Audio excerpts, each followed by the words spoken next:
Hi കൂട്ടുകാരെ, മലയാറ്റൂർ രാമകൃഷ്ണൻ്റെ യക്ഷി എന്ന നോവലിനെ പല ഭാഗങ്ങളായി തിരിച്ച് തുടർച്ചയായി വായിച്ചു പോകുന്നതിൻ്റെ 9ാമത്തെ ഭാഗമാണ് ഇന്ന് വായിക്കാൻ പോകുന്നത്. ഇതിനു മുൻപുള്ള ഭാഗങ്ങൾ കേട്ടിട്ടില്ലാത്ത കൂട്ടുകാർ അത് കേട്ടതിന് ശേഷം ഇത് കേൾക്കാൻ ശ്രദ്ധിക്കുമല്ലോ. അതുപോലെ തന്നെ ഈ ചാനൽ ആദ്യമായി കാണുന്ന കൂട്ടുകാർ ചാനലൊന്ന് സബ്സ്ക്രൈബ് ചെയ്തേക്കണേ. അപ്പോൾ നമുക്ക് കഥയിലേക്ക് മടങ്ങാം. ഞാൻ ലൈറ്റിട്ടു. രാഗിണിയെ കണ്ടില്ല. അവൾ അനന്തൻ്റെ വീട്ടിലായിരിക്കും. രക്തയക്ഷി ഭ്രൂണം തിന്നാൻ പോയിരിക്കുന്നു. ഒരു കാറിൻ്റെ ശബ്ദം കേട്ടു. ഞാൻ വെളിയിലേക്ക് ഇറങ്ങി നോക്കി. അനന്തൻ്റെ ഗേറ്റിലാണ് അത് നിന്നത്. ഒരു ലേഡി ഡോക്ടർ ഇറങ്ങുന്നത് കണ്ടു. എന്തു പറ്റി? കല്യാണമ്മയ്ക്ക് എന്തെങ്കിലും? ഞാൻ അനന്തൻ്റെ വീട്ടിലെത്തി. അയാൾ പരിഭ്രാന്തനായി മുറ്റത്ത് നടക്കുകയാണ്. എന്തു പറ്റി? ഞാൻ ചോദിച്ചു. കല്യാണിക്ക് സുഖമില്ല. എന്താണ് അസുഖം? അബോർഷനായെന്ന് തോന്നുന്നു. ലേഡി ഡോക്ടർ എവിടെ? കുളിമുറിയിലാണ്. കുളിമുറിയിലോ? അതെ, കുളിക്കാൻ കയറിയപ്പോഴാണ്. രാഗിണി ഇവിടെ വന്നോ? കുളിമുറിയിലുണ്ട്. ഞാൻ വിചാരിച്ച മട്ടിലാണ് കാര്യങ്ങൾ നടന്നിരിക്കുന്നത്. ആ സ്വപ്നം ഒരു മുന്നറിയിപ്പായിരുന്നു. വെള്ള മാർബിൾ പതിച്ച കുളിമുറിയിൽ വെളുത്ത ബാത്ടബിൽ ചോരയൊഴുകുന്നു. സോപ്പിൻ്റെ വെളുത്ത പത രക്തവർണം കൈക്കൊള്ളുന്നു. അനന്തൻ്റെ വീട്ടിലെ കുളിമുറിയിൽ വെള്ള മാർബിളില്ല, ബാത്ടബില്ല. എങ്കിലും അതൊരു കുളിമുറിയാണ്. കുളിക്കുമ്പോഴാണ് സംഭവം. രാഗിണി കുളിമുറിയിലുണ്ട്. യക്ഷിയുടെ വിശപ്പ് തീർന്നു. അവൾ കൊതിച്ചത് കിട്ടിയിരിക്കുന്നു. കുളിമുറിയിലെ രക്തം തളം കെട്ടി നിൽക്കുകയായിരിക്കും. വൈകി വന്ന ഗർഭമാണ്. എത്ര കരുതലോടെയാണ് അനന്തൻ കല്യാണിയമ്മയെ പരിചരിച്ചു പോകുന്നത്. എങ്കിലും കനി മൂത്തില്ല. കണ്ണിമാങ്ങ ഉതിർന്നു പോയി.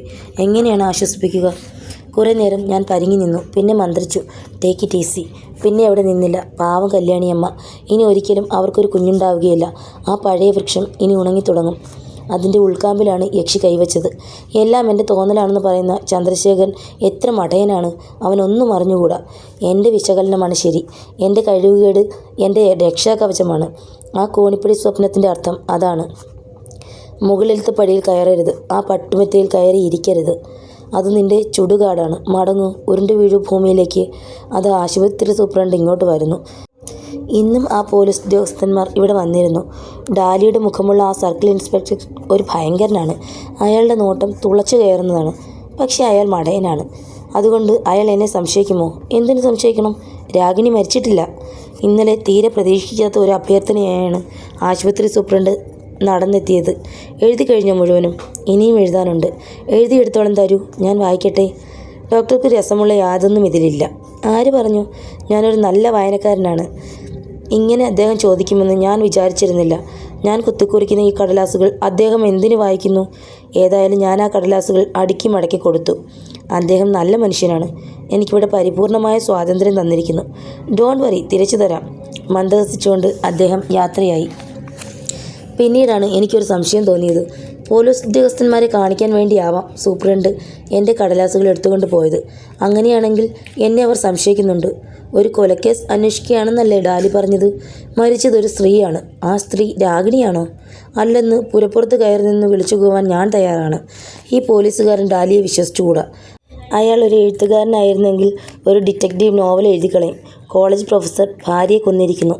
ആ നോവൽ അയാൾ എഴുതുമെങ്കിൽ ഒന്നാന്തരം പേര് ഞാൻ പറഞ്ഞു കൊടുക്കാം. Red litmus. ആസിഡും ആൽക്കലിയും തിരിച്ചറിയാൻ ലിറ്റ്മസ് കടലാസുകൾ ഉപയോഗിക്കുന്നു. കഥാനായകൻ രസതന്ത്രം പഠിപ്പിക്കുന്നവനാണ്. ചുവന്ന ലിറ്റ്മസ്, തകർപ്പൻ പേര്. പക്ഷേ കാക്കി അണിഞ്ഞ ഡാലി. ഞാൻ നിരപരാധിയാണ്. രാഗിണി മരിച്ചിട്ടില്ല. അവൾ പുകച്ചുരുളുകളായി മാറി. എന്തിനാണ് കഴിഞ്ഞ തവണ ഇവിടെ വന്നപ്പോൾ ചന്ദ്രശേഖരൻ എനിക്കൊരു താക്കീത് തന്നത്?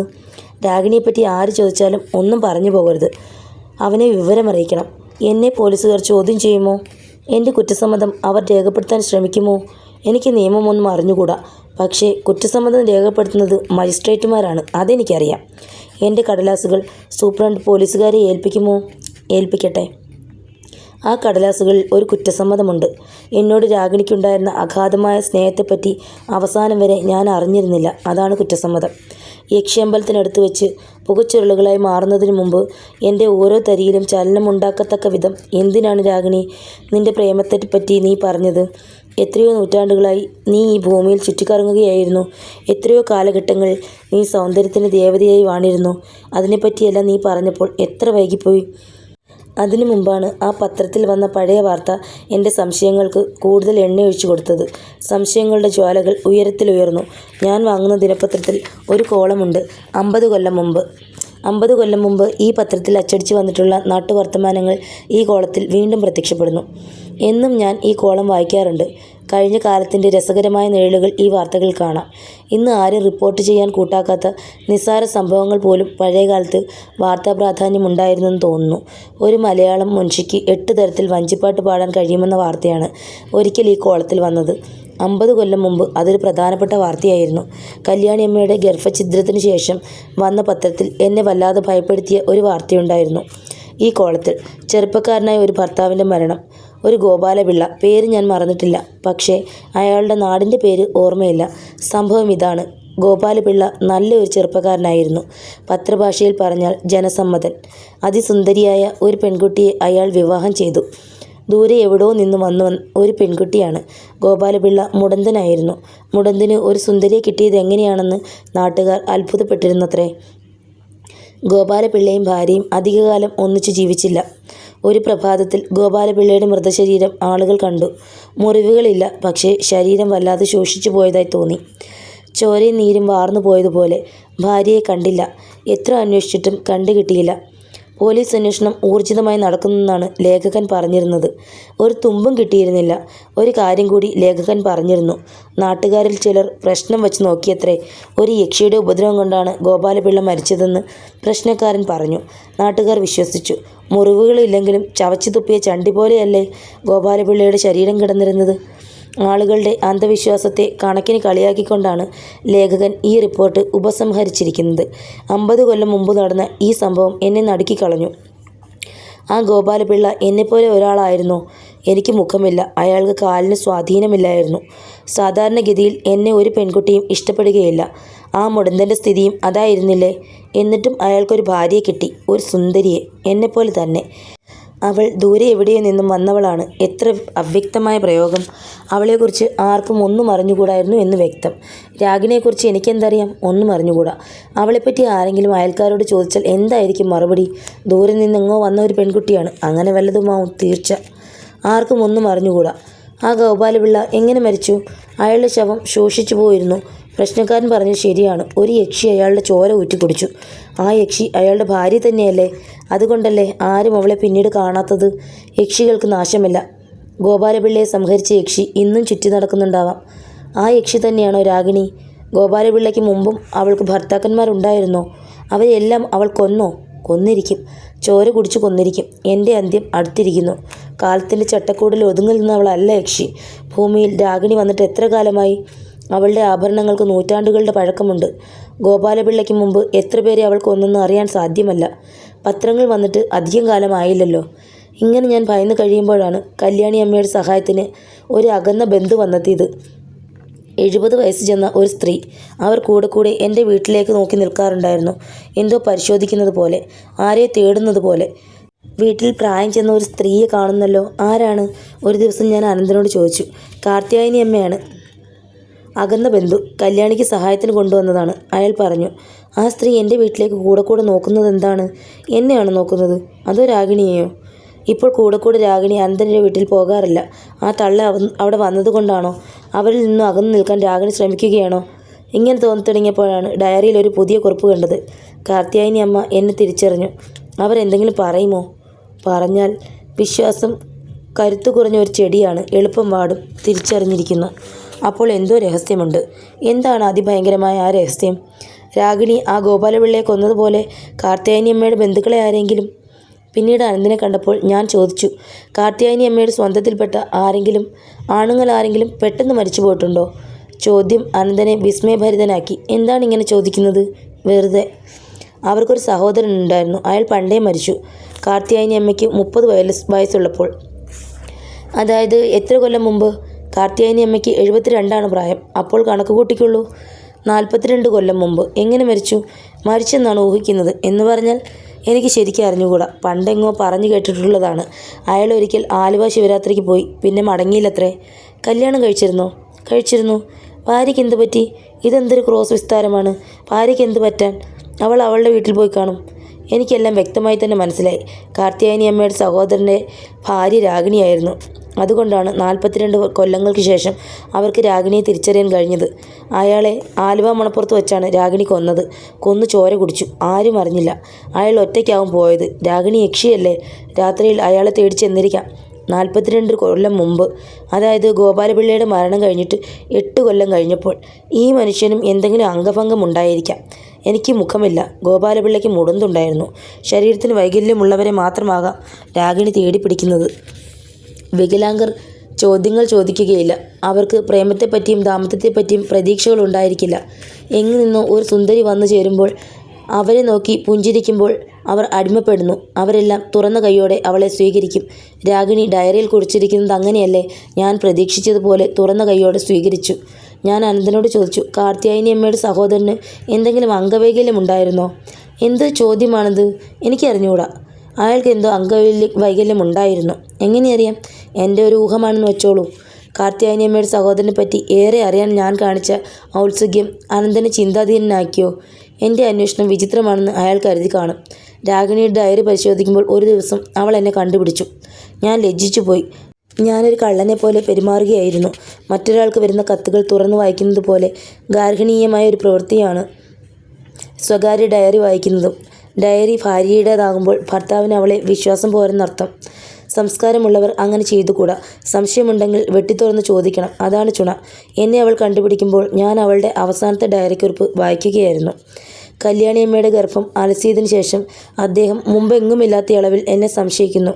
ആ സംഭവം അദ്ദേഹത്തെ വല്ലാതെ സ്പർശിച്ചിരിക്കുന്നു. എന്താണ് കാരണം? മുറുക്കി ചുവന്ന എൻ്റെ ചുണ്ടുകൾ കണ്ടപ്പോൾ അന്നൊരിക്കൽ പറഞ്ഞു, രക്തം പുരണ്ടിരിക്കുന്നെന്ന്. കല്യാണിയമ്മ കുളിമുറിയിലാണോ എന്നും ചോദിച്ചു. എന്താണ് അദ്ദേഹത്തിൻ്റെ സംശയം? എന്താണ് നോക്കുന്നത്? രാഗിണി ചോദിച്ചു. ഞാൻ ഡയറി പെട്ടിയിലിട്ടു. എന്ത് മറുപടി വരാനാണ്? ഗോപാലപിള്ളയെയും പിന്നീട് കാർത്യായനി അമ്മയുടെയും സഹോദരനെയും കൊന്ന ഒരു യക്ഷിയോട് ഞാനെന്ത് പറയാനാണ്? വെളിയിൽ കടന്നുകൊണ്ട് ഞാൻ പറഞ്ഞു, നിന്റെ ഡയറി വായിക്കുകയായിരുന്നു. മുഴുവനും വായിച്ചോ? വായിച്ചു. എൻ്റെ വേദനകളെല്ലാം അതിൽ പകർത്തിയിട്ടുണ്ട്. അവൾ കരയാൻ ഭാവിച്ചു. സൂക്ഷിക്കണം, ഞാൻ കണ്ണീരിൻ്റെ മുന്നിൽ അധീരനാണ്. എന്നെ എന്താണിങ്ങനെ സംശയിക്കുന്നത്? ഞാൻ എന്തു കുറ്റം ചെയ്തു? മറുപടി പറയരുത്. പറഞ്ഞാൽ സംഭാഷണം നീളും. കുപ്പിവളകൾ പൊട്ടുന്നത് പോലെയുള്ള അവളുടെ ശബ്ദം തുടർച്ചയായി കേട്ടാൽ ഞാൻ മയങ്ങിപ്പോകും. ഒരു ഹിപ്നോട്ടിസ്റ്റിൻ്റെ മുമ്പിൽ ഇരുന്ന് കൊടുക്കുന്ന ഒരു ദുർബലനെ പോലെ, ഒരു പാമ്പിൻ്റെ കണ്ണിൽ നോക്കി നിൽക്കുന്ന ഒരു ചുണ്ടലിയെപ്പോലെ. ശ്രീനി എന്താണെന്ന് മിണ്ടാത്തത്? ഞാൻ എന്തെങ്കിലും തെറ്റ് ചെയ്തോ? പറയൂ, ഞാൻ തെറ്റു തിരുത്താം, മാപ്പ് ചോദിക്കാം. എന്നെ വെറുക്കരുത്. ഞാൻ പാവപ്പെട്ട ഒരു പെണ്ണാണ്. കണ്ണീരിൻ്റെ പ്രവാഹമാണ് പിന്നീടുണ്ടായത്. ഞാൻ ചെവി പൊത്തിപ്പിടിച്ചു. ഞാൻ വെളിയിലേക്ക് ഓടി. നിരത്തിലിറങ്ങി. അനന്തൻ ഗേറ്റിനടുത്ത് നിന്നിരുന്നു. എങ്ങോട്ടാണ്? വലിയ ധൃതിയിൽ. ഞാൻ ഒരു തരത്തിൽ പറഞ്ഞൊപ്പിച്ചു. ഒരു സ്ഥലം വരെ പോകുന്നു. ഞാൻ അന്നത്തെ കാര്യം തിരക്കി. എന്തു കാര്യം? കാർത്യായനി അമ്മയുടെ സഹോദരന് യാതൊരു വിധത്തിലുള്ള അംഗവൈകല്യവും ഇല്ലായിരുന്നു. അയാളൊരു സുന്ദരനായിരുന്നു അത്രേ, ഒരു ചങ്കൻ. ഞാനൊരു വിട്ടിച്ചിരി പുറപ്പെടുവിച്ചു. ഈ വാർത്ത എന്നെ ഒരു തരത്തിലും ബാധിക്കുന്നില്ലെന്ന മട്ടിൽ. ഒരു സ്ഥലം വരെ പോകാനെന്നല്ലേ അനന്തനോട് പറഞ്ഞത്? അതുകൊണ്ട് മുന്നോട്ട് നടക്കാതിരിക്കാൻ കഴിഞ്ഞില്ല.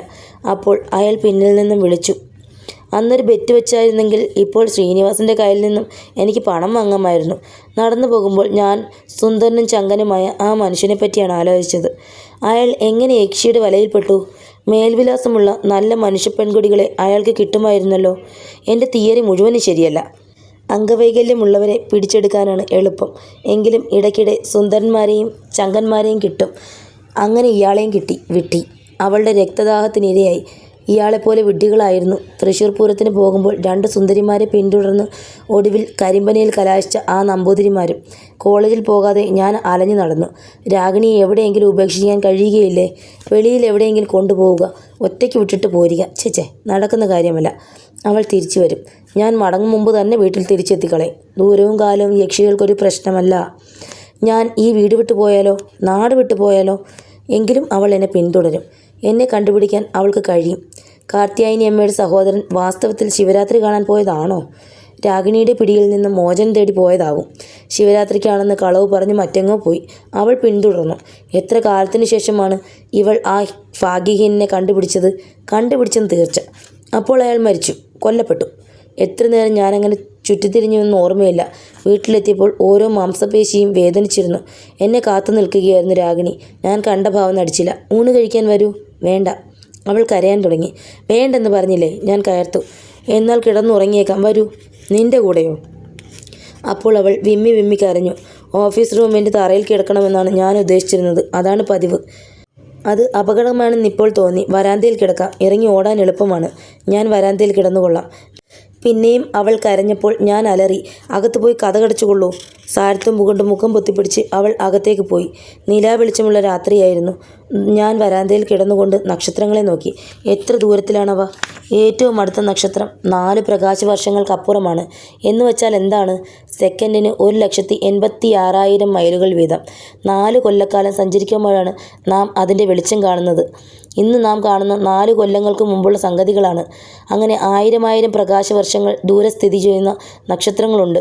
ബുദ്ധൻ്റെ കാലത്തും ക്രിസ്തുവിൻ്റെ കാലത്തും അവ എങ്ങനെയായിരുന്നുവോ അമ്മട്ടിലാണ് ഇന്ന് നാം അവയെ കാണുന്നത്.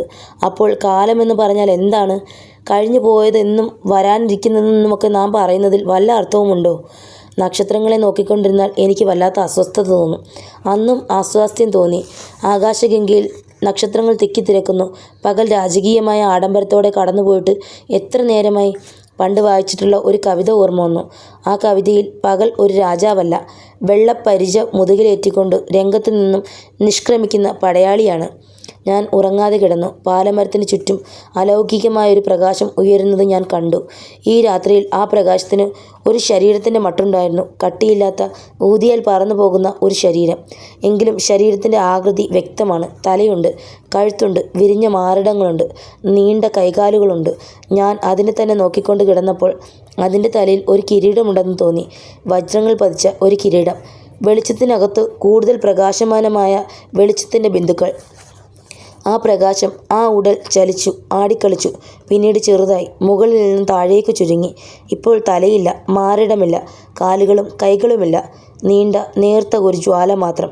ഗ്യാസ് കുറഞ്ഞ ഒരു ബൂൺസൺ വിളക്കിൽ നിന്നും കത്തിയെരിയുന്ന നീണ്ട നീല നിറമുള്ള ഒരു ജ്വാല. ഞൊടിയിടകൊണ്ട് അതും മറഞ്ഞു.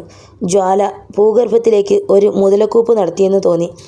അപ്പോഴാണ് ലോകത്തിലുള്ള സകല വാദ്യോപകരണങ്ങളും മുഴങ്ങിത്തുടങ്ങിയത്.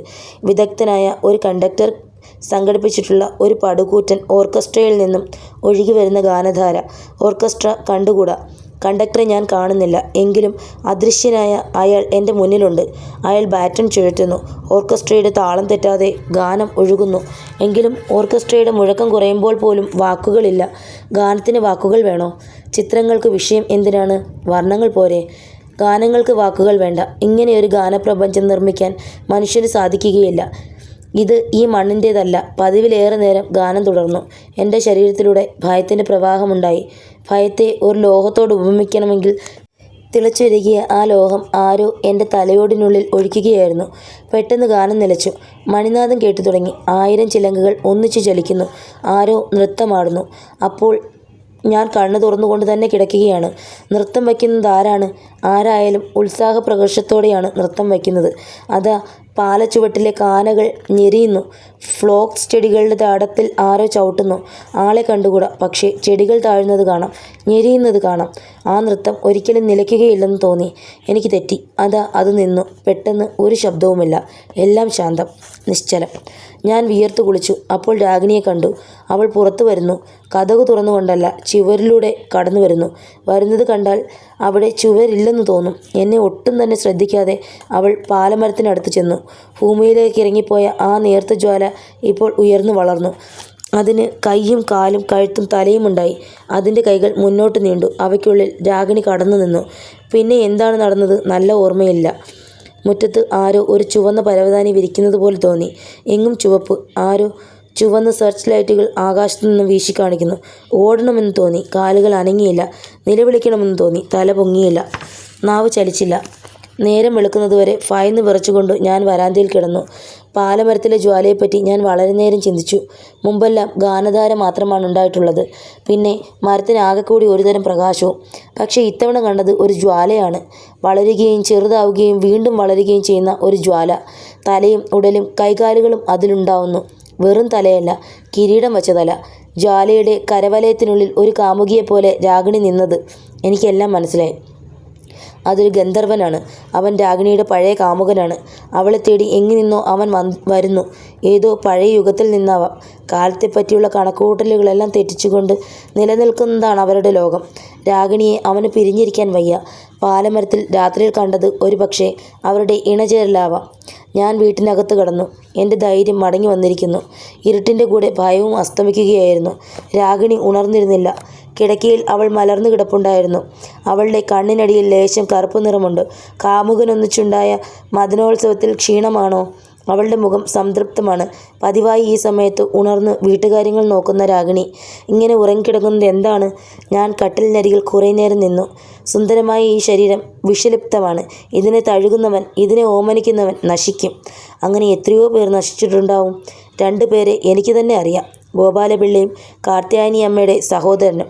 ഞാൻ കഠിനഹൃദയനായിരുന്നുവെങ്കിൽ കിടന്നുറങ്ങുന്ന രാഗിണിയെ കൊന്നുകളഞ്ഞേനെ. യക്ഷികളെ കൊല്ലാനൊക്കുമോ? ഉറുമ്പുകളെ വരുത്തി ഹോമിക്കണം, എങ്കിലേ പറ്റൂ. അല്ലെങ്കിൽ യക്ഷികൾക്ക് മരണമില്ല. അവർ എന്നും തുടരും, നൂറ്റാണ്ടുകളിൽ നിന്ന് നൂറ്റാണ്ടുകളിലേക്ക് ചാടിക്കടക്കും. പക്ഷേ ഉറുമ്പുകളെ വരുത്തി ഹോമിക്കാൻ എനിക്ക് അറിഞ്ഞുകൂടാ. മാത്രമല്ല ഞാനൊരു മൃദുല ചിത്തനാണ്. എങ്കിലും എന്തെങ്കിലും ചെയ്യാതെ വയ്യ. എന്നെ ഇവൾ വകവരുത്തും. അതിനു മുമ്പ് ഇവളെ നേരിടണം. ഒരു യക്ഷിയുടെ രക്തദാഹത്തിന് ഞാൻ ഇരയാകുന്നെങ്കിൽ അതൊരു വിട്ടിയെപ്പോലെ ആവരുത്.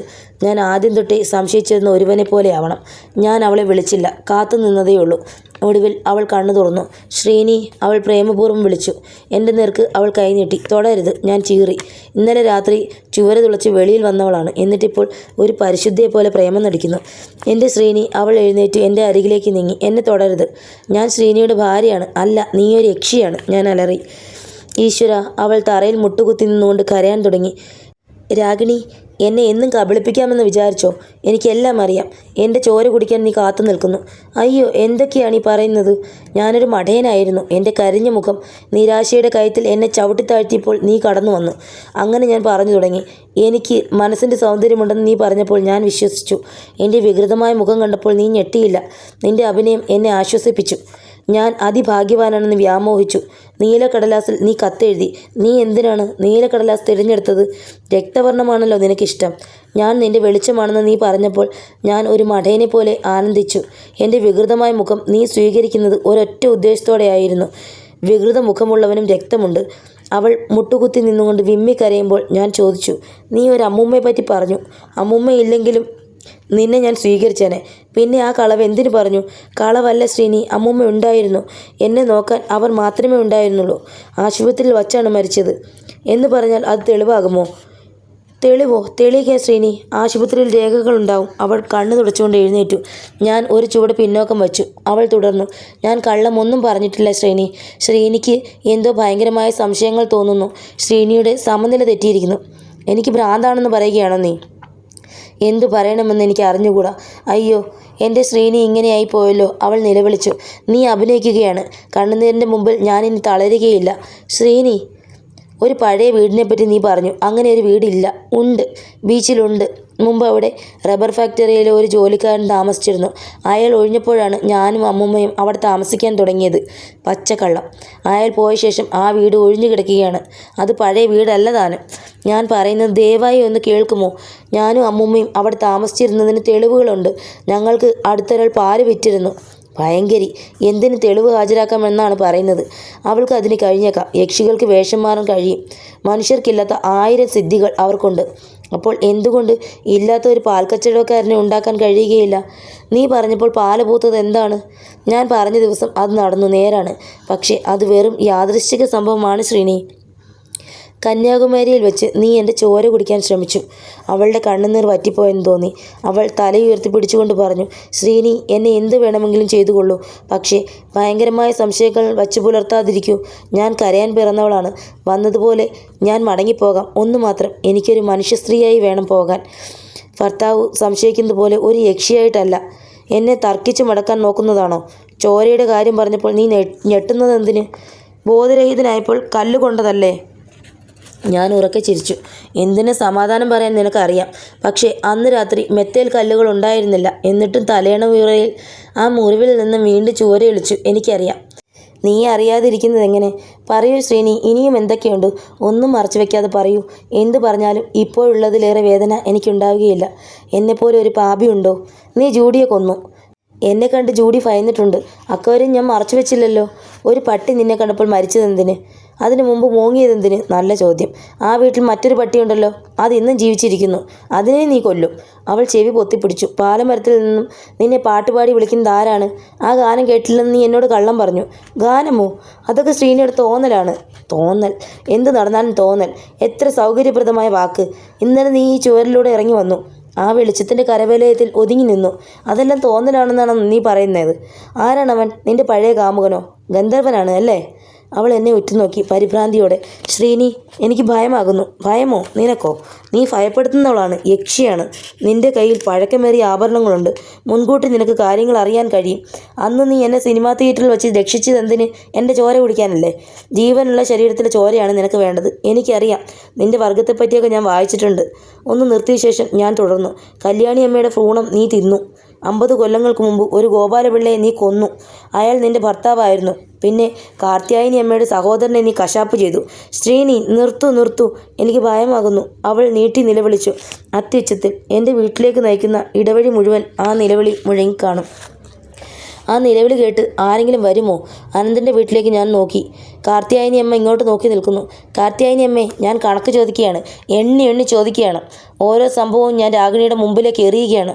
നിർത്തൂ. വീണ്ടും രാഗിണി നിലവിളിച്ചു. അപ്പോൾ ശബ്ദം ദുർബലമായിരുന്നു. ഞാൻ അവളുടെ ശരീരത്തിൻ്റെ ഓരോ ഭാഗത്തും കണ്ണോടിച്ചു. എത്ര സുന്ദരമായ ശരീരം, എന്തൊരു മാറിടം, എത്ര ഭംഗിയുള്ള തോളുകൾ, എത്ര പരപ്പാർന്ന ഉദരം, എത്ര മാദകമായി ചരിഞ്ഞുറങ്ങുന്ന നിതംബം. ഇതൊക്കെ ഞാൻ നോക്കി, ആദ്യമായി കാണുന്നത് പോലെ. രാഗിണി, നീ അതിസുന്ദരിയാണ്. എന്നിട്ടും ഞാൻ നിന്നെ ചുംബിക്കാൻ മടിക്കുന്നു. നിന്നെ എന്നോട് അണയ്ക്കാൻ മടിക്കുന്നു. നീ മതാലസയെ കിടക്കയിൽ കിടക്കുമ്പോൾ, നിന്റെ കൺകോണുകൾ കാമത്തിൻ്റെ സമുദ്രങ്ങൾ ഇരമ്പുമ്പോൾ ഞാൻ ഓടി അകലുന്നു. നിന്നെ ഞാൻ ഇന്നോളം അനുഭവിച്ചിട്ടില്ല. എന്തുകൊണ്ടാണെന്നറിയാമോ? മീട്ടപ്പെടാത്ത മണിവീണയാണെന്ന് ഡയറിയിൽ എഴുതിയിട്ടില്ലേ? എന്തുകൊണ്ടാണെന്നറിയാമോ? എനിക്ക് അറിഞ്ഞുകൂടാ. എൻ്റെ വേദനകൾ പകർത്താനേ എനിക്കറിയാവൂ. സമയമുണ്ടായിരുന്നെങ്കിൽ ഞാൻ 1,00,000 ഡയറികളിൽ എൻ്റെ നിരാശയുടെ ആഴവും പരപ്പും വിവരിക്കുമായിരുന്നു. അവൾ എന്നെ തുറച്ചു നോക്കിക്കൊണ്ടാണ് സംസാരിച്ചത്. ഞാൻ തുടർന്നു. നീ ഒരു യക്ഷിയാണ്. യക്ഷിയും മനുഷ്യനും ഇണചേർന്നുകൂടാ. അവരുടെ മധ്യത്തിൽ ഒരു വലിയ മതിലുണ്ട്. ആ മതിൽ ചാടിക്കടന്നാൽ മനുഷ്യൻ മരിക്കും.